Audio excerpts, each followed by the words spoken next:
ಇವರಿಬ್ಬರು ಒಳ್ಳೆ ಜನ ಅಂತ ಅನ್ಕೊಂಡಿದ್ದೆ ಮಾರ್ರೆ. ನಮಸ್ಕಾರ, ನಾನ್ ನಿಮ್ಮ ಹೋಗಿ biker day 6 of Mangalore to Ladakh ride. ಇವತ್ತು ಬೆಳಿಗ್ಗೆ ಬೇಗ ಎದ್ದು ಬ್ಯಾಗ್ ಎಲ್ಲ ಪ್ಯಾಕ್ ಮಾಡಿ ರೈಡಿಂಗ್ ಗೇರ್ಸ್ ಎಲ್ಲ ಹಾಕಿ ರೆಡಿಯಾಗಿ ರೂಮ್ ಚೆಕ್ಔಟ್ ಮಾಡಿ ಹೊರಗಡೆ ಬಂದು ನೋಡಿದ್ರೆ ನಿನ್ನೆ ರಾತ್ರಿ ಬಂದಿರೋ ಮಳೆಗೆ ನನ್ನ ಬೈಕ್ ಅವಸ್ಥೆ ಇದಾಗಿತ್ತು ಮಾರ್ರೆ. ಹಾಗೆ ಈ ಬಾಯಿಗೆ ಬಾಯ್ ಬಾಯ್ ಹೇಳಿ ಇವತ್ತು ನಮ್ಮ ರೈಡ್ ಸ್ಟಾರ್ಟ್ ಮಾಡಿದ್ವಿ ಅಜ್ಮೀರ್ ಇಂದ. ವೆದರ್ ಸ್ವಲ್ಪ ಕೂಲ್ ಆಗಿತ್ತು, ನಿನ್ನೆ ರಾತ್ರಿ ಮಳೆ ಬಂದಿತ್ತು.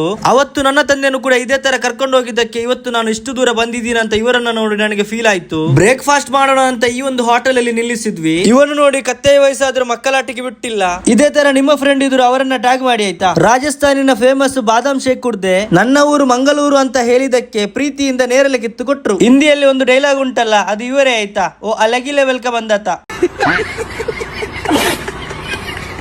ಇಲ್ಲೊಬ್ಬ LPG ಶಾಟ್ ಅಂತ ಬೈಕಲ್ಲಿ ಹೋಗ್ತಾನೆ, ಅಡುಗೆ ಮಾಡ್ಕೊಂಡು ಹೋಗ್ತಾ ಇದ್ದ. ರಾಜಸ್ಥಾನಲ್ಲಿ ಬಿಸಿಲು ಜಾಸ್ತಿ ಆಗಿರುತ್ತೆ, ಯಾಕೆಂದ್ರೆ ಇದೊಂದು ಮರುಭೂಮಿ ಆಗಿರುತ್ತೆ. ಬಿಸಿಲು ಜಾಸ್ತಿ ಇದೆ ಅಂತ ರೈಡ್ ಮಾಡೋಕೆನೆ ಆಗ್ತಾ ಇರ್ಲಿಲ್ಲ. ಸಡನ್ ಆಗಿ ವೆದರ್ ಚೇಂಜ್ ಆಗಿ ಮಳೆ ಹಾರ್ಲಿಕ್ಕೆ ಸ್ಟಾರ್ಟ್ ಆಯ್ತು. ಮಳೆ ಬರುತ್ತೆ ಅಂತ ಖುಷಿ ಆಯ್ತು ಮಾರ್ರೆ. ಮುಂದೆ ಕಾಣ್ತಾ ಇರೋದು ಮಂಜು ಅಂತ ಅನ್ಕೊಂಡೆ, ಇದು ಮಂಜುದು ತಮ್ಮ. ಮರುಭೂಮಿಯಲ್ಲಿ ಬಿರುಗಾಳಿ ಆಗ್ತಾ ಇದೆ. ಹೇಗೂ ನಾವು ಸಂಜೆ ಒಳಗೆ ಹರಿಯಾಣ ರೀಚ್ ಆದ್ವಿ. ಇವರೆಲ್ಲ ನಮ್ಮನ್ನ ರೋಡ್ ಅಲ್ಲಿ ಅಡ್ಡ ಹಾಕಿ ಮಾತನಾಡಿಸ್ತಾ ಇದ್ರು. ಹರಿಯಾಣದಲ್ಲಿ ಪೆಟ್ರೋಲ್ ಹಾಕ್ಲಿಕ್ಕೆ ಖುಷಿ ಆಯ್ತು. ನಾನು ಹಾಕಿರುವ ಎಲ್ಲಾ ಸ್ಟೇಟ್ ಗಿಂತ ಇಲ್ಲಿ ಕಮ್ಮಿ ಆಯ್ತಾ, ₹103. ಫೈನಲಿ ನಾವು ಪಂಜಾಬಿಗೆ ರೀಚ್ ಆದ್ವಿ. ಇವತ್ತು ಪಂಜಾಬಿನ ಈ ಒಂದು ಹೋಟೆಲ್ ಅಲ್ಲಿ ಸ್ಟೇ ಮಾಡೋಣ ಅಂತ ಪ್ಲಾನ್ ಮಾಡಿದ್ವಿ. ನಾನು ಇವರನ್ನು ಒಳ್ಳೆಯವರಂತ ಅನ್ಕೊಂಡಿದ್ದೆ, ಆದ್ರೆ ಇಷ್ಟು ಒಳ್ಳೆಯವರಂತ ನನಗೆ ಗೊತ್ತಿರ್ಲಿಲ್ಲ ಆಯ್ತಾ. ನಾನು ವ್ಲಾಗ್ ಮಾಡುವಾಗ ನನಗೆ ತುಂಬಾ ಸಪೋರ್ಟ್ ಮಾಡ್ತಾ ಇದ್ರು. ಅವರೇ ಕೆಲವೊಂದು ಕ್ಲಿಪ್ ಅನ್ನ ಶೂಟ್ ಮಾಡಿ ಕೊಡ್ತಾ ಇದ್ರು. ನಾನು ವ್ಲಾಗ್ ಎಡಿಟ್ ಮಾಡಿ ಮಲಗೋದು ಲೇಟ್ ಆಗಬಾರ್ದು ಅಂತ ಬೇಗನೆ ರೂಮ್ ತೆಗಿತಾ ಇದ್ರು. ವ್ಲಾಗ್ ಎಡಿಟ್ ಮಾಡ್ತಾ ಇರುವಾಗ ನನಗೆ ಸ್ನಾಕ್ಸ್ ಎಲ್ಲ ತಂದು ಕೊಡ್ತಾ ಇದ್ರು. ಇವತ್ತು ನಾನು ಅಜ್ಮೀರ್ ಇಂದ ಪಂಜಾಬಿಗೆ 540 ಕಿಲೋಮೀಟರ್ ರೈಡ್ ಮಾಡಿದೆ. ಸಿಗೋಣ ಮುಂದಿನ ಎಪಿಸೋಡ್ ಅಲ್ಲಿ. Love you all. ಫಾಲೋ ಮಾಡ್ಲಿಕ್ಕೆ ಮರಿಬೇಡಿ ಆಯ್ತಾ.